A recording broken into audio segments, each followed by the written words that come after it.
السلام عليكم بنات، كنتمنى تكونوا كلكم بخير وعلى خير. مرحبا بكم في فيديو جديد ديالي. اليوم ان شاء الله غادي نوجد معكم واحد الحلوه بالتمر. تبعوا معايا الطريقه كيفاش غادي نصايبها. نبداو بسم الله. غادي ناخذ واحد الاناء، غادي نديرو فيه 200 غرام ديال الزبده،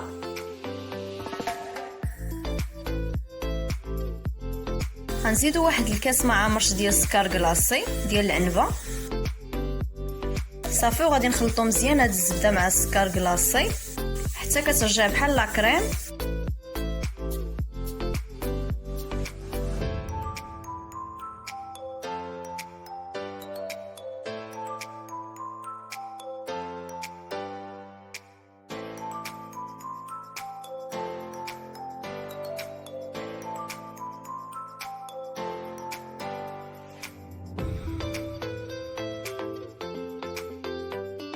بحال هكا كما كتشوفوا في الفيديو.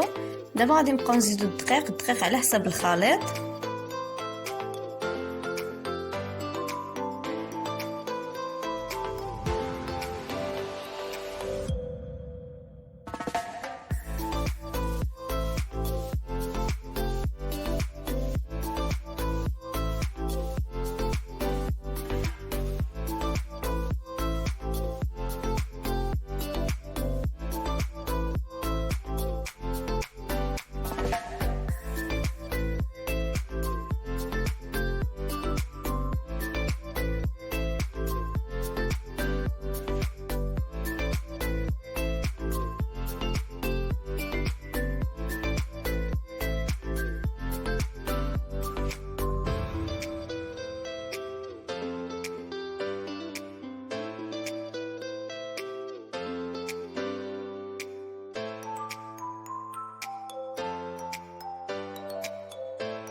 هنايا صافي بدات كتجمع ليا العجينه. انا غادي نوريها لكم باش تشوفوا كيفاش كتجي رطبه.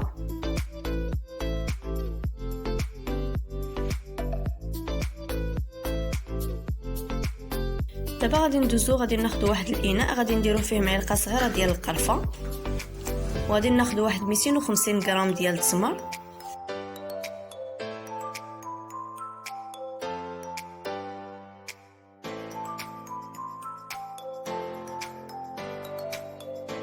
صافي غادي نبقاو نخويو عليه واحد شويه ديال المزهر، وغادي نخلطوه مع ديك القرفه.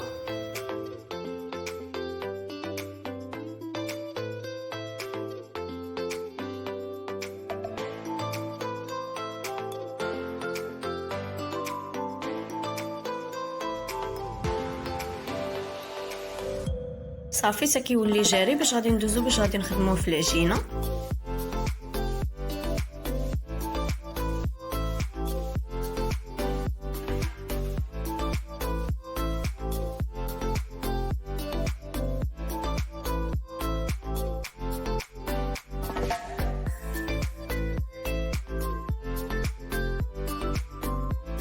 غادي ناخذ واحد البلاستيكه، غادي نقسمو ديك العجينه على جوج، وغادي نقادوها مزيان بالبلاستيكه بالدلاك.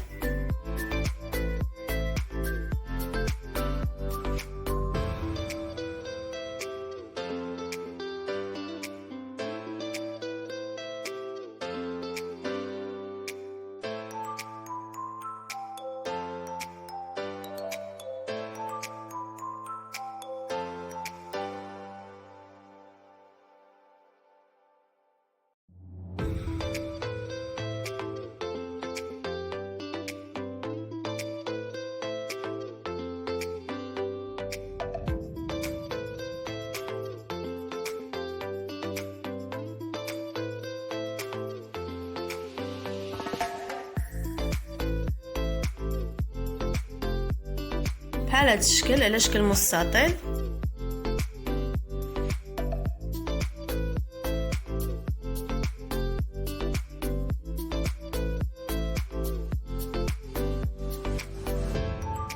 صافي صافي غادي تحاولوا تاخذوا الموس وغادي تقطعوا داكشي اللي شايط من الجناب صافي، وغادي تبقاو تسرحوا بحال هكا ديك التمر فوق العجينه صافي. دابا غادي تلويوها بحال هكا بالبلاستيكه شويه بشويه.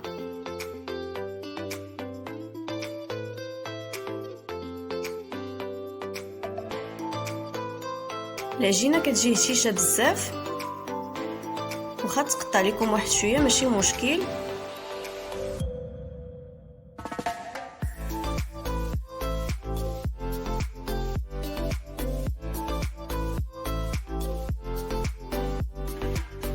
صافي غادي نجيب الموس وغادي نقطع بحال هكا النص الاخر حتى هو غادي نلويه بهذه الطريقه.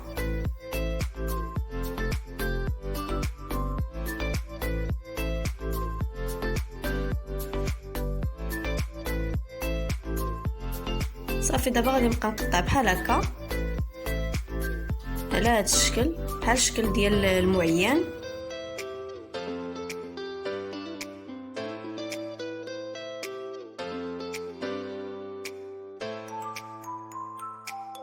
غادي نستمر بنفس الطريقه.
صافي انا هنايا درت الحلوه في اللاطه باش غادي نطيبها في الفران.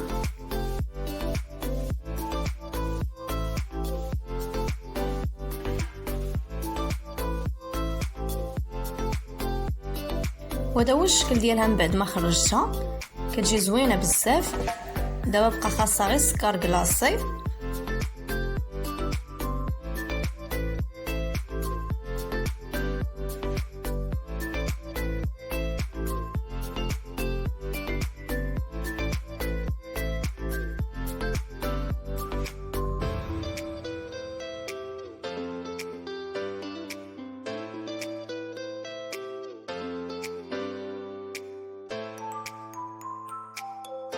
وهذا هو الشكل النهائي ديال الحلوه ديال التمر. كنتمنى الى عجبكم الفيديو ما تنساوش تخليو لي شي لايك وشي كومونتير وتشتركوا في القناه ديالي، وبسلام عليكم.